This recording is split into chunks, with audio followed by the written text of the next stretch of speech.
We are celebrating the magnificent Yom Tov festival of Chanukah. And Chanukah recalls the miracles that took place in the times of the Greek occupation of the land of Israel, where a small force of Kohanim, of priests from the family of the Hashmonaim, went out and waged war against the mighty Greek Empire. And they were successful. They were able to beat them off. But more than that, they came back into the temple after the Greeks had defiled it, and they repaired it. They did the temple service. They lit the menorah. And of course, when they came to light the menorah, they could not find any olive oil that was ready, except for one little jar. And that jar was just enough to light the menorah for one night. And yet, miraculously, it lasted for 8 nights. And therefore, we have the focal mitzvah of Chanukah, which is the lighting of the menorah every single night. But about this particular mitzvah, there is a fascinating discussion in the Talmud. The Talmud says that there are in fact 3 levels of fulfilling this mitzvah. The first level is ish ner ubeito, 1 candle or 1 lantern per home per night. That's all you have to do. That's the basic level. It then brings a second level, vahamahadrin. And those who are more scrupulous about mitzvot and want to do mitzvot in a more beautiful way, what do? Ner lakol echad ve'echad. They light a lantern for each person in the home. So that if there is a husband and wife, 2 lanterns. If there is a husband and wife and 2 children, 4 lanterns. And so it is. Each night of the festival, 4 lanterns. And then the Talmud brings a third level. Va'mahadrin mina mahadrin. And those who are extra scrupulous and careful about doing mitzvot in the best way, there is a third level. But about this third level, there is an argument. Beit Shammai, the Academy of Shammai, says that the way in which it's done is that on the first night, you light 8 lights, lanterns or candles. On the second night, 7. On the third night, 6, and so on and so forth. You go down and you decrease 1 candle a night. And Beit Hillel, and this is the opinion that we follow, tells us that we are moisif v'holech. We increase the number of lights each night. So that on day night we light 1. On night 2, we light 2, and so on and so forth, until on the final night we have 8 candles. And this is practically what we do. What is the reasoning behind these opinions?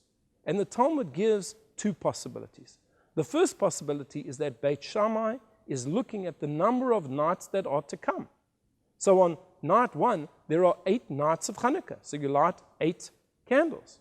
On the second night of Chanukah, there are only 7 nights left. So you light 7, and so on and so forth. Whereas Beit Hillel looks at the days that have already passed. So that on night 1, it's 1 day that's passed. On night 2, 2 days that have passed, and so on and so forth. But there is another possibility as to what is behind this particular discussion.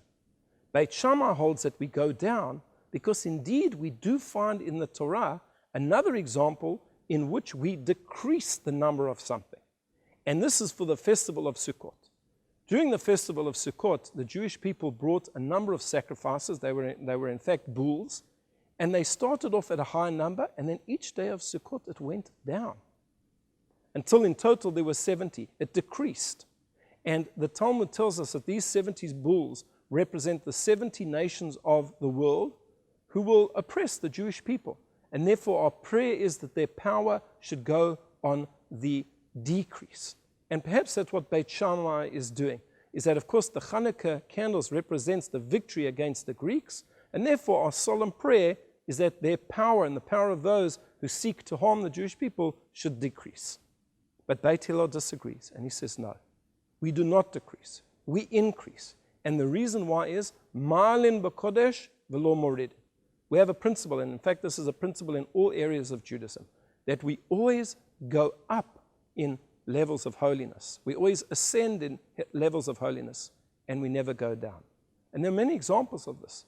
For example, in the morning when a man is putting on his talis and his tefillin, first he puts on the talis and only then the tefillin. Why?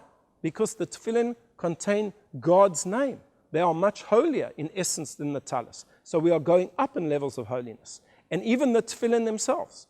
First we put on the arm tefillin, which has only got 1 parchment, and then we put on the head tefillin, which has got 4 compartments. So we always go up in levels of sanctity. And I think that this particular lesson that Chanukah is teaching us is how important spirituality is, or what God demands of us when it comes to serving Him, that we should always be growing. We should never be going down. We should never be satisfied with our level and say, look, I've reached a very high level and that's where I'm going to stay. Because life is almost like walking up escalators that are coming down, that if you stop for a moment, you start to go down. You always have to go up and up and up.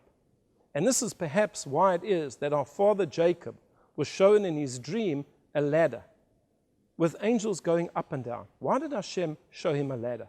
And this was a ladder that bridged earth and heaven. The foot of the ladder was on earth, but the top was in heaven. Perhaps he was showing Jacob that when it comes to a spiritual journey, you always have to climb. You always have to go up. And therefore, the lesson of the menorah teaches us that we start on day 1 with 1 candle. We start on day 2 with 2 candles. On day 3, 3 candles. We are always growing in our spirituality, always becoming much better people, always learning more. I wish you all a Chag Chanukah Sameach. May you have a blessed and good Chanukah festival.